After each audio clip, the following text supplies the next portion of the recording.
Ladies and gentlemen, health, happiness, and prosperity, a conversation with Dr. Deepak Chopra and Michael Milken will begin momentarily. Please take your seats.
Ladies and gentlemen, health, happiness, and prosperity, a conversation with Dr. Deepak Chopra and Michael Milken will begin momentarily.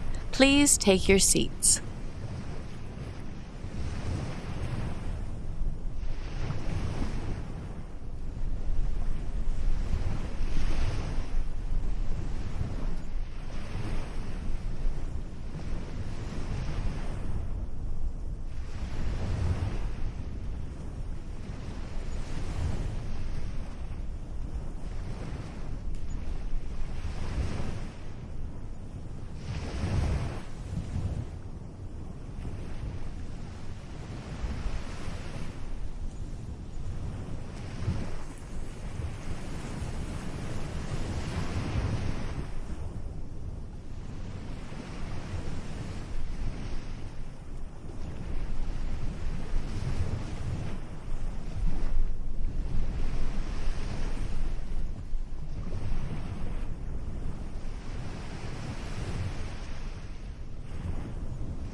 Ladies and gentlemen, a conversation with Dr. Deepak Chopra and Michael Milken will now begin.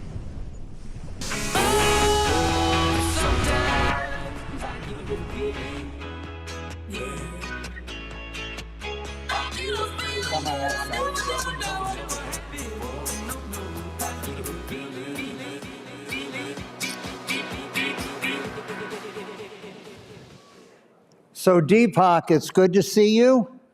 Likewise. It's been a long journey for both of us. Truly speaking. So I remember when I was looking in '93 to how to stay alive, and I think we're all think that's a good idea at the moment. And you and I were visiting, and I went to the traditional medical research community, and I told them we're going to have a session on the microbiome, what you eat, meditation. And at the scientific conference I was putting on, they told me we would lose all credibility if we put that on at the conference. That was 1993, 94 in America. 25 years later, if you went to a leading conference on cancer, you might find 15 to 20% of every session is related to microbiome, diet, and a bunch of other things, and how you might not be able to change your genes, but you can change your genes, how they're expressed. And today, many people are very focused on this, and we have cancer patients today in the world who are given the microbiome of another individual who's responded well to treatment, and particularly in melanoma, this was, last few years, been a very effective treatment by taking the microbiome of a person that had responded well and moving it into your body. But I remember, Deepak, when they attacked this idea, as I embrace Ayurvedic medicine, that told me this new fad. And I remember you told me, yes, this new fad is 5,000 years old. Take us back to when you were in medical school here in the United States and dealing with your home country of India and what medicine was in India, and now you're going to medical school in the United States. Well, actually, I got my training in the United States, although I did my basic medical degree in India. And I was trained in traditional Western medicine. And my father was a cardiologist as well. So when I came to this country, 1970, I was basically training in internal medicine. And then I went to Boston at Harvard and trained at all the various medical schools there. And I had the good fortune of getting a fellowship with Seymour Reichland, who was the head of the Endocrine Society. He was a legend at that time. Coincidentally, he's now 101 years old. And if he catches a snake in his garden, he dissects the brain looking for neuropeptides today. And he comes once a year to teach at NYU sabbatical. He lives in Arizona. 101. Perfect example of longevity and health span. So in the 70s, we were looking at what are well-known molecules now: serotonin, dopamine, oxytocin, etc. And one day he made the remark, or somebody made the remark, these are the molecules of emotion. And I was struck by that remark, and I realized that, yes, neuropeptides mediate emotions, but they are also immunomodulators. So that was my first foray into mind-body medicine. Then I met the great Indian teacher of meditation, Maharishi Mahesh Yogi, who said to me, your science is incomplete. You need to learn Ayurveda. So my wife, Rita, and I were with him when he said that. And he said, you need to take a year off and learn Ayurveda. And Rita said to him, where's the money going to come from? We have to pay a mortgage. We have 2 kids. We have to send them to school. Where's the money going to come from? And he kind of vacantly looked in space. And then he said, the money will come from wherever it is at the moment. which was a very interesting remark, and I knew that he was on to something. So I took a year off, and I went to India, and then I trained with Ayurvedic specialists over several years, and that moved my mindset from mind-body medicine to what is now called integrative medicine. But that was only the beginning. I went all the way then to understanding consciousness. And speaking of the microbiome, we are indeed a bacterial colony with a few human cells hanging on to them. Right, I think this is important. We put up a slide here that many years ago we are working on getting to replace the periodic table that you studied when you went to school. But what is the purpose of all of these things? And yes, when you get down to the lower right-hand corner, that's dirt on our society. What can it do for you? How you can change? And this is a conference very focused on technology and AI, and the largest data fields that we have are these data fields in our body.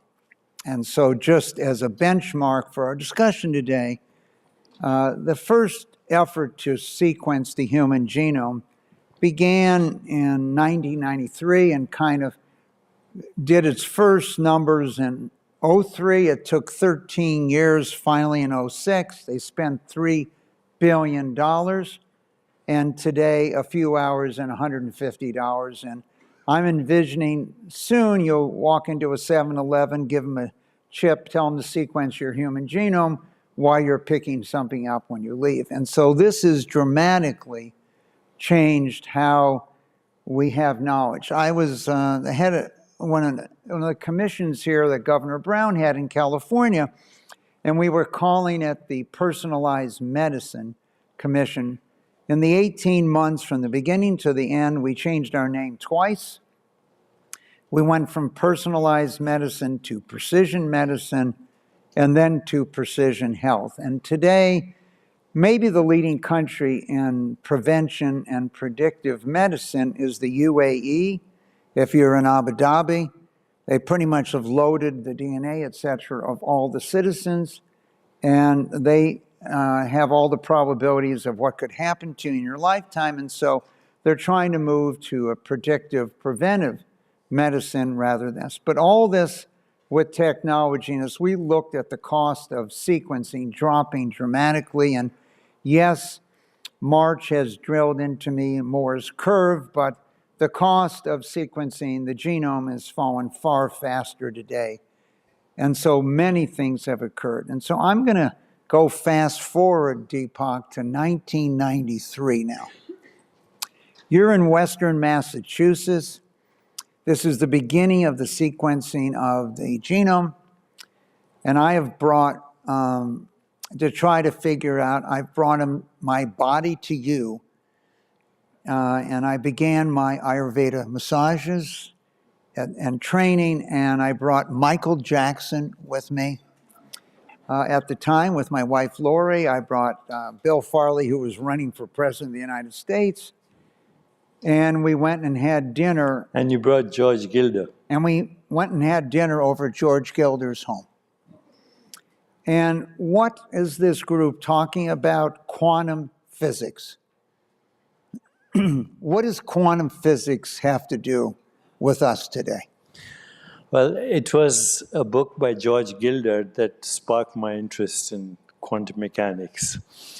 And there was one statement there that said we are in the midst of the climactic overthrow of the superstition of matter, which was an amazing statement in those days. So right now, what we know about quantum physics is very counterintuitive. A particle exists in superposition with all other particles before it's measured. There's something called the uncertainty principle, which means you cannot predict the next space-time event accurately, although you can predict it statistically. And there are other things like entanglement. The Nobel Prize went to entanglement last 2 years ago, etc. So the more I thought about that, the more it occurred to me that actually the quantum field, as described by physics, is not fundamental. That there's a field even beyond that, and it's called the qualia field. Qualia refers to qualities of experience. So the color red is a qualia. The taste of red wine is a qualia. The smell of garlic is a qualia. Any experience that you have is the smallest indivisible unit of experience. And the quantum field is a model for that. But once we understand that, then you recognize that fundamental reality is not physical. It's a superposition of infinite possibilities. Everything is entangled. It contains what we call the uncertainty principle. It's very much like the mind. If I ask you to predict your next thought, you can't do that. Before you have the next thought, it's in superposition with every other thought. There's something called non-local correlation where everything is connected instantly with everything else, which is now the basis of quantum computing. And so if you understand the principles of quantum mechanics and you also understand the principles of the mind, there is a connection. So in 1988, I wrote a book inspired by George Gilder, actually, called Quantum Healing, which you read, I'm sure. And it was vilified. And you autographed for me. Yes, and it was vilified. But right now, the number one conversation in the world, in science, is what's the universe made of, number one. And number two, what's the biological basis of consciousness? And I've taken a minority position on this, which is that there is no universe. It's a simulation. Okay, well, let's stop just for a moment here. And the second question is important. There's no biological basis of consciousness. Okay, we're going to come back to those two in a second, Deepak. So I was sitting at my trading desk, minding my own mind here, figuring out how to finance these companies, and I get a call from Terry Simmel, who was the head of Warner. And he tells me there's a movie that we're going to put out here that's going to change everything that you know about the movies, called The Matrix. And there's going to be humans and the machines, and then there's going to be the software. And the humans and the machines are going to have to team up because the most powerful thing was the software. And this series of 3 movies came out. And so I guess when I listened to you on these 2 points, I had to stop for a moment. Are we in a software simulation here, Deepak, or not? Where are you taking us? The universe comes from a digital workshop outside of space and time. And this digital workshop is throwing out zeros and ones and different combinations of zeros and ones. The difference between this bottle, this table, you, your brain, a galaxy, a star, a mountain, and these shoes is the different combinations of zeros and ones. So I have proposed a new theory, which, of course, most people roll their eyes up when they hear about it. As the audience rolling their eyes, we don't know But yet. that new theory, they didn't know that this was all a says simulation right now. that the formula for reality is infinity is equal to 0 is equal to 1. So reality is 1. It comes from a digital workshop outside of space and time, which is infinite and therefore outside of space-time, because infinity has no borders. Having no borders, it's unbounded. And everything you experience is zeros and ones. If I may show a couple of slides. Oh, So if we can see a couple of... Switch over the slides? Switch over to my slides. First of all, everything you experience is an illusion anyway.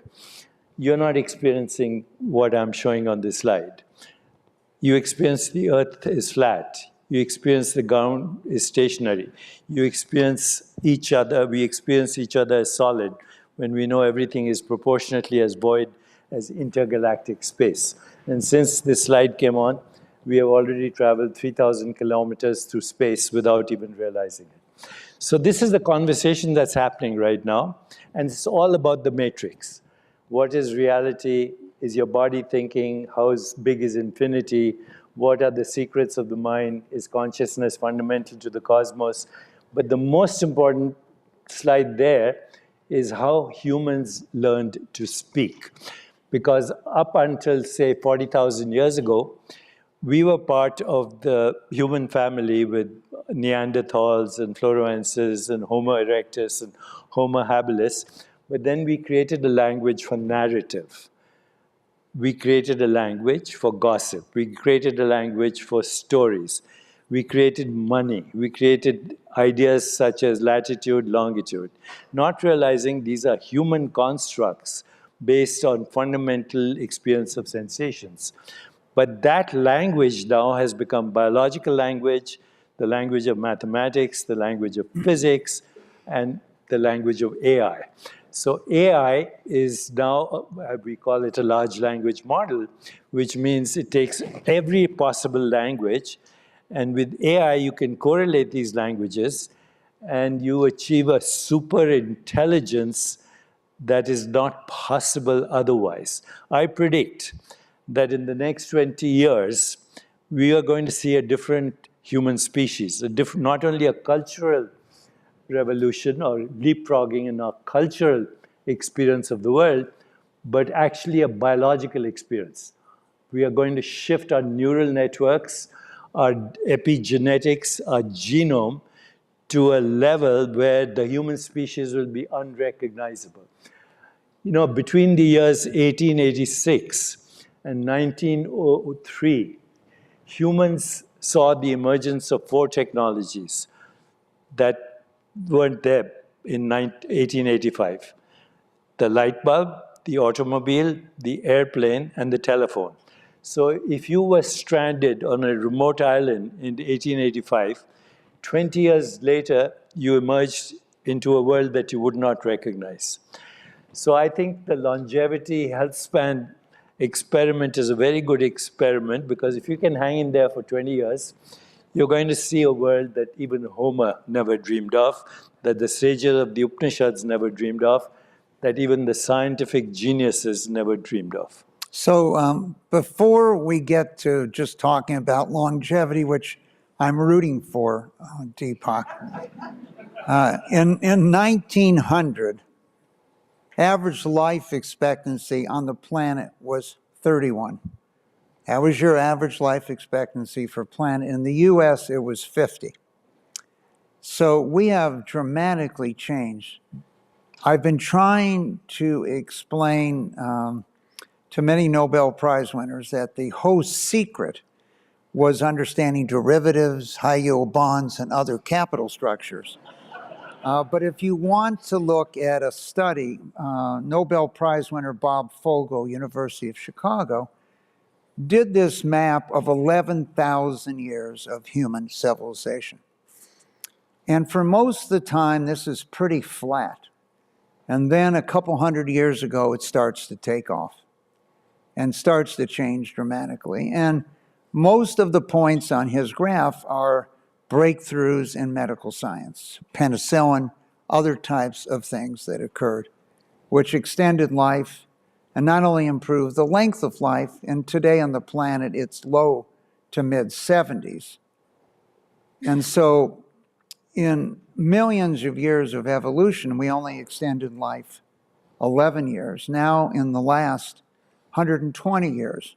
So here's Bob Fogel's chart. It popped up for you and looks at what are these events that have occurred over the last 11,000 years. And you'll see CRISPR here, robotic surgery, organic transplants, DNA, antibiotics, and so on, germ theory.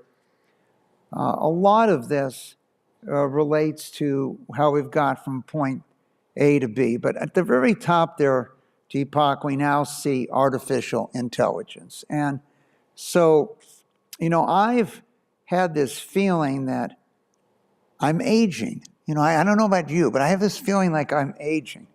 Now, you might not be aware, but ESPN, the average viewer is mid-50s, mid to late 50s. They program it for someone that's 27 years old, because when they look in the mirror, you still think you're 27. And so before we get to longevity, I thought we ought to talk about what artificial intelligence, what is available today.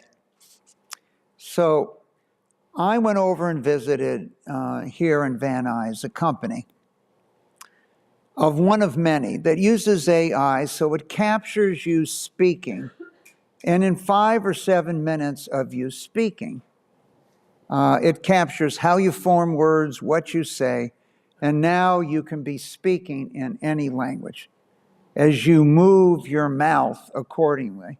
And you could be speaking in Chinese, etc., and it's perfectly coordinated. And next, you can load anything you've ever written, anything you've ever said, and now someone can come up and talk to you as a 3D avatar or yourself and ask you any question on any subject. Now, I've been thinking about that, but Deepak, you've done it. So can you tell us what you've stored now so that the audience today, if they don't feel they get to ask you enough questions, will have that opportunity? So I have an AI called deepakchopra.ai. You can Very go catchy, very catchy. deepakchopra.ai. And it's based on 98 of my books. It's not a large language model. It's a small language model because it doesn't hallucinate. Because large language models do hallucinate. So it's a closed language model. And it has 98 of my books. It has tens of thousands of my conversations, videos, interviews, questions, my daily column, my weekly column in the San Francisco Chronicle, my column in the London Times, etc. And if you go to deepakchopra.ai, you can ask any question on health, on longevity, on spiritual intelligence, and right now get the answer in 4 languages: Arabic, Spanish, Hindi, and English. And it's interesting to me that my largest audience is Spanish right now, then is English, and then is Hindi, and then is Arabic. So that's how we put it out there, and I'm soon going to China with it and to Russia with it as well. So try it out. But so I think the potential here is you can collect and store your wisdom, your knowledge. The exciting thing for me was you can submit text, but your 3D you is speaking in that. You never had to give that speech. You just could send text in. And so the ability to store collective knowledge, you've put, I'm a little disappointed you don't have 100 books on there, only 98, Deepak, but I'm sure you'll correct that shortly. But I think the ability that if you want to understand a person's life work or what their views are, that you'll actually be able to have a conversation. And the other thing I like about it is you don't age. So you can record yourself at any point in time. But this is where we have a tremendous opportunity. But let's jump a little farther. I want to go back to the slide you showed earlier. Just once. The 11,000 years of evolution, according to Bob Fogle? This one. So this is a very important slide because it tells you the history of technology.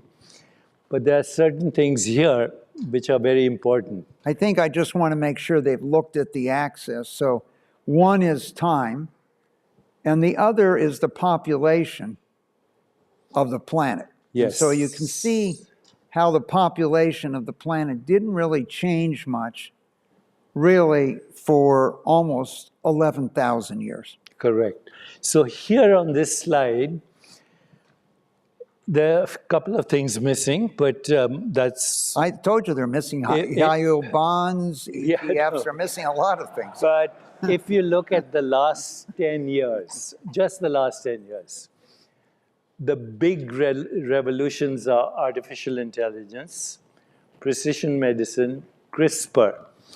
What's missing here is the microbiome.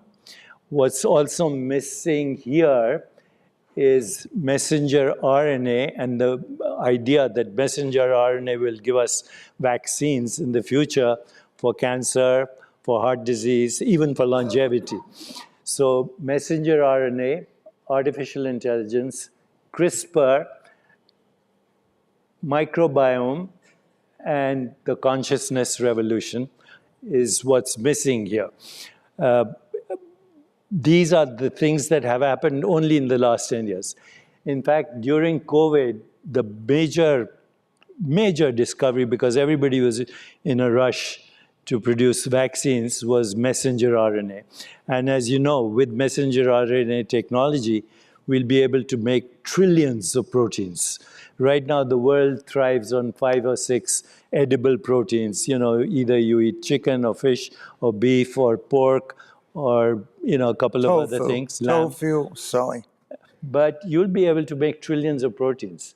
And you'll be able to make trillions of ways to create vaccines, which is unprecedented, you know, notwithstanding the anti-vaccine. So let's just take this down for a moment. To longevity. So, well, no, I just want to take it to a non-scientific discussion. So the idea really that your immune system is smarter than you was put forth for a number of decades, but Jim Allison in '97 was really putting forth that why do you get disease, what's happened, why in this case, why do you get cancer? And 3 reasons primarily. 1 was your immune system was turned off. 2 was your disease was disguised, the disease wants to live. Or 3, your immune system was weakened.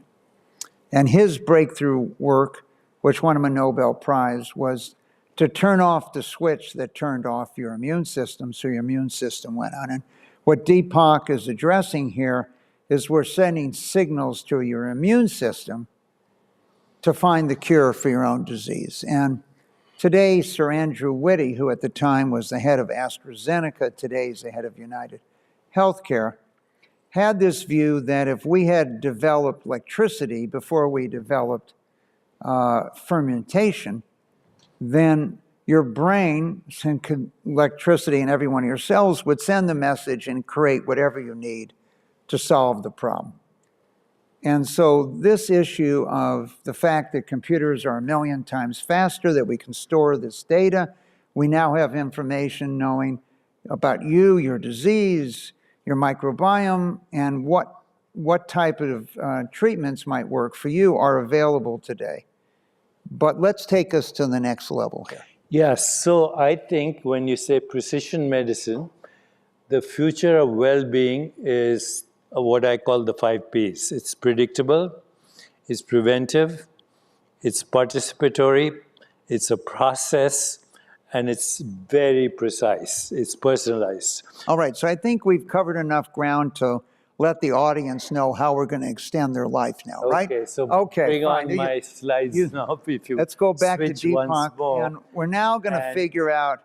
Here is how we want to live longer. We want to be like Yoda. Here, live to 900, whatever. What are we going to do? Okay, so here are what I call the 11 strategies for health span. Some of these are being addressed by the health span community or the longevity community and the longevity scientists, but a lot of them are not. So let me take you through these very quickly. The first is understand your body as a field of awareness and not a physical object. So your body is basically a biosensor. It's also a biomotor. It's also a biocomputer.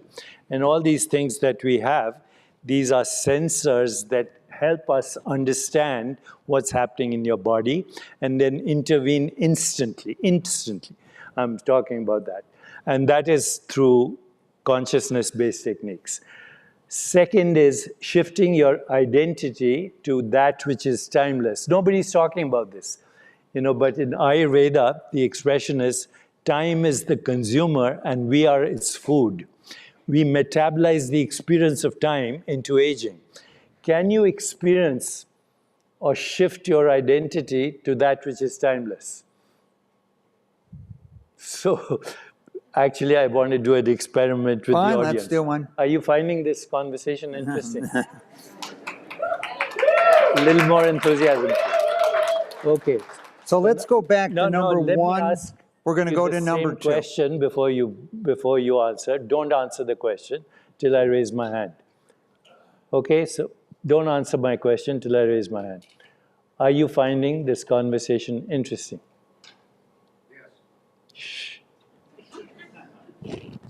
Yes. So my question is a thought, your answer is a thought, and thought is in time, but awareness is not in time.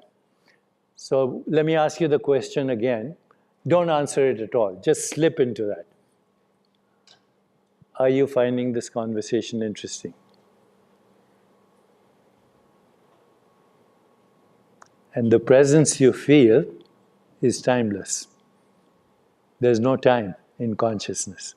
Time is the movement of thought.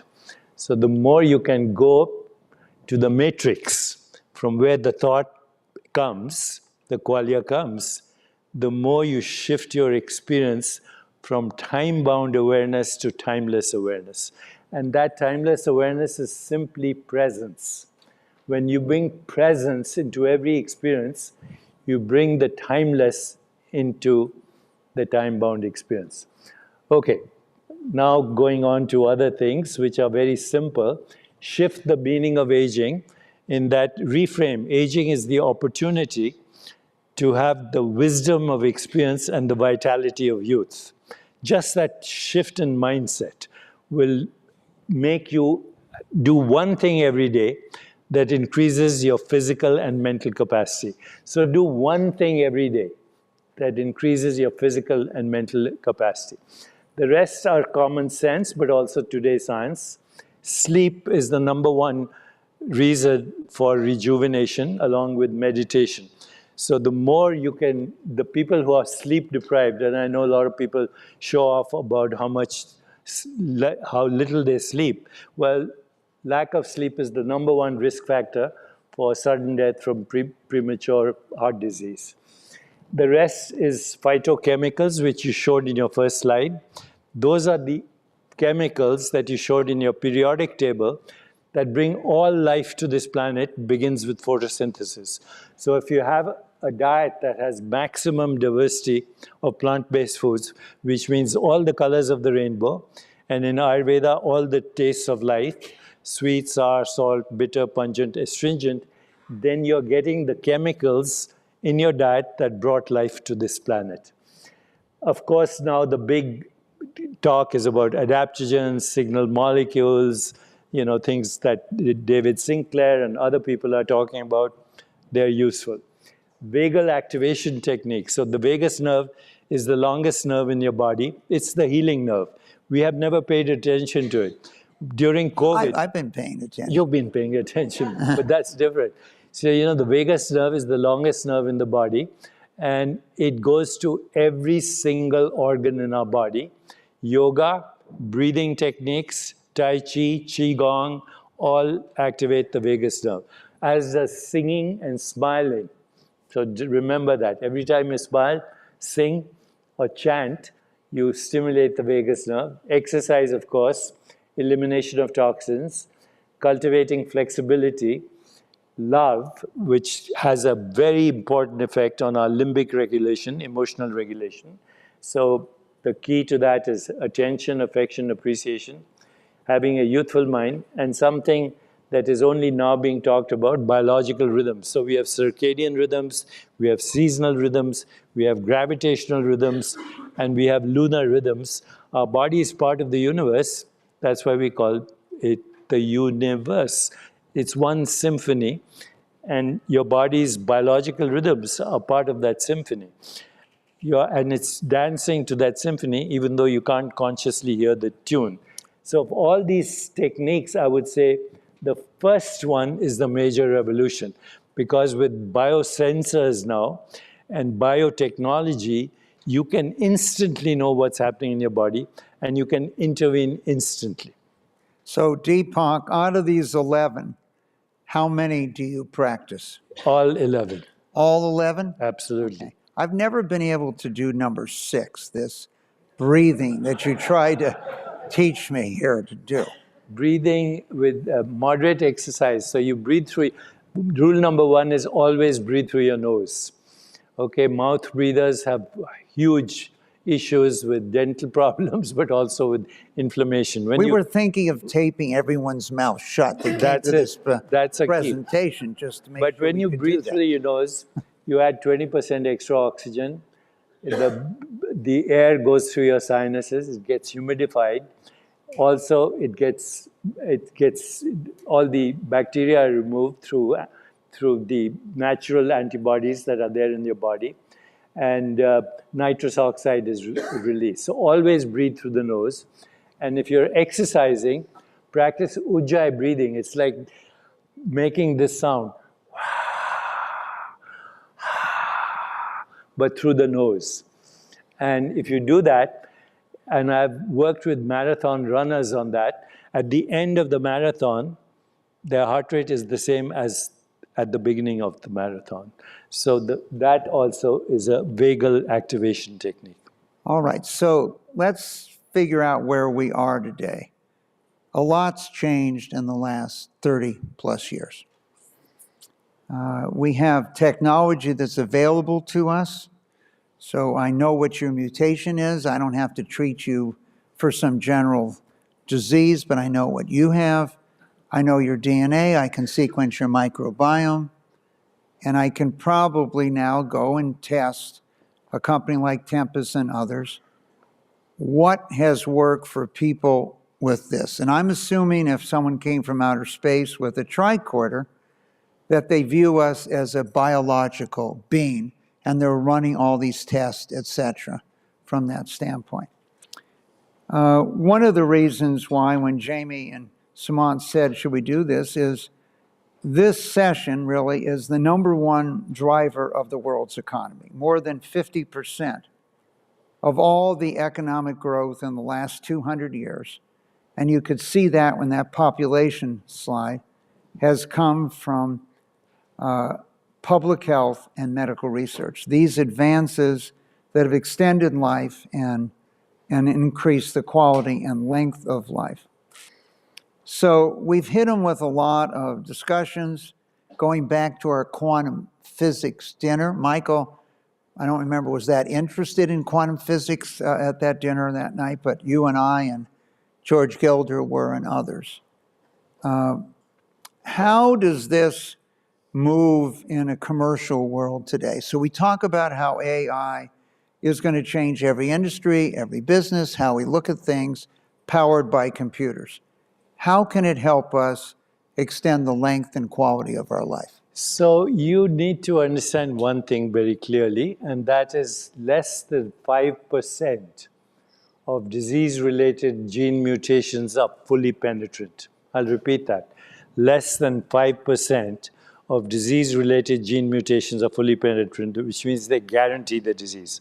Somebody has a BRCA gene, like Angelina Jolie had, she had to have a preventive mastectomy, and which was the right thing to do. But soon, we now, as you know, we have CRISPR, so you'll be able to cut and paste genes the same way you cut and paste your emails, literally. Well, we think of it as spell check. You have a letter, and we only... Yeah, just But read the barcode of a gene, delete the defective gene, insert the right gene.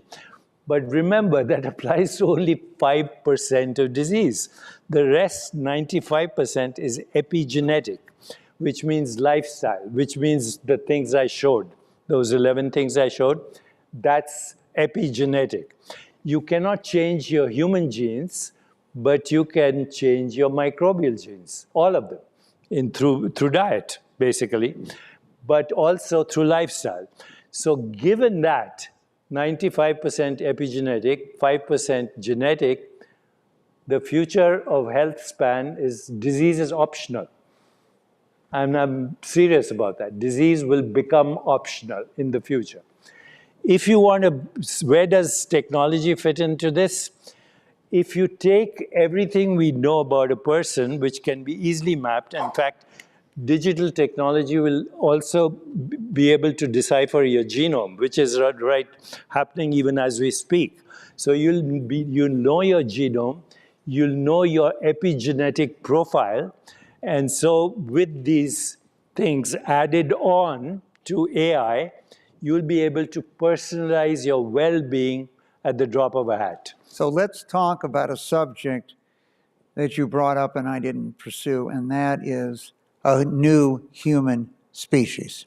Yes. So there was a doctor, many of you I'm sure are aware, a number of years ago in China that used CRISPR technology on 2 girls, I think, and changed their genes. It's being used today for certain diseases that we can eliminate, sickle cell and others. So the minute I change your genes, I potentially changed, and you're now a new human. So if we have people changing their genes, Yeah, but I'm How not does- talking about what... no, I know you weren't, but how does that affect? And that's one of the reasons why we haven't deployed CRISPR technology on a massive scale today, is we don't know what the side effects are of adjusting your genes and what's going to happen to you. Can we So- eliminate pain so you don't feel pain? 100%. So right now you can use VR for things like anorexia, eating disorders, some types of autism, frostbite, and inflammation, and heat stroke. Already VR is being. But VR is just the beginning. You will soon have MR, you'll have XR, which means immersive experiences. So in, say, 10 years, you see a doctor, or less, you see a doctor, you're not going to get a pharmaceutical. You'll go for a VR session. And then as we move into the future with XR, which is immersive experiences, you'll be able to actually change the activity of your genes. You don't need to change the genes themselves. You know, genes are like, you can switch them on and off through epigenetic switches, and they're very precise switches, methylation, deethylation, etc. It'll all be digital. And when I say a new species, we emerged as Homo sapiens because of language. Up until 40,000 years ago, we all had the same language with other species, which is mating calls, danger calls, and food calls. That's how we survive. But creating language allows us to communicate. Now that language has become large language models. It brings together every language. So even though AI will never be conscious, it will be super intelligent. And you will be able to use that super intelligence to actually precisely orchestrate the activity of your neural networks, of your genetic activities. And that's what I mean by new human species. I wrote a book about it. It's called MetaHuman. So there's a lot of things on evolution, and there's a lot of movies that have addressed this issue. Many of you, depending on your age, might remember a movie, Heaven Can Wait, with Warren Beatty, and others where he was called too soon, and he had a couple weeks to decide, but when they put him back in someone else's body, he lost his consciousness. Star Trek showed us 60 years ago that we would evolve just to our brain and we could present any idea. So in closing, Deepak, let us know where we are headed. What are the negatives? What are the positives 10 and 20 years from now? The negatives are technology can cause our extinction, and that's being talked about.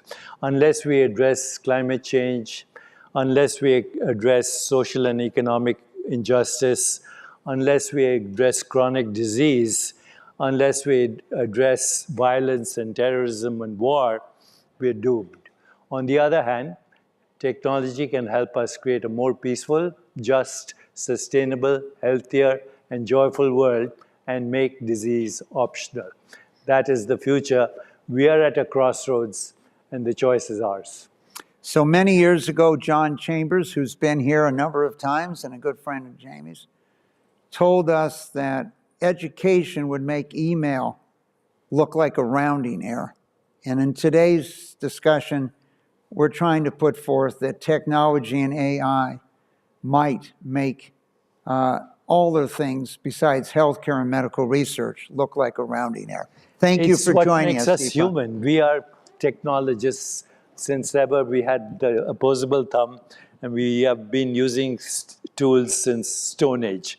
And now this has taken a quantum leap. Thank you for joining us. Thank you.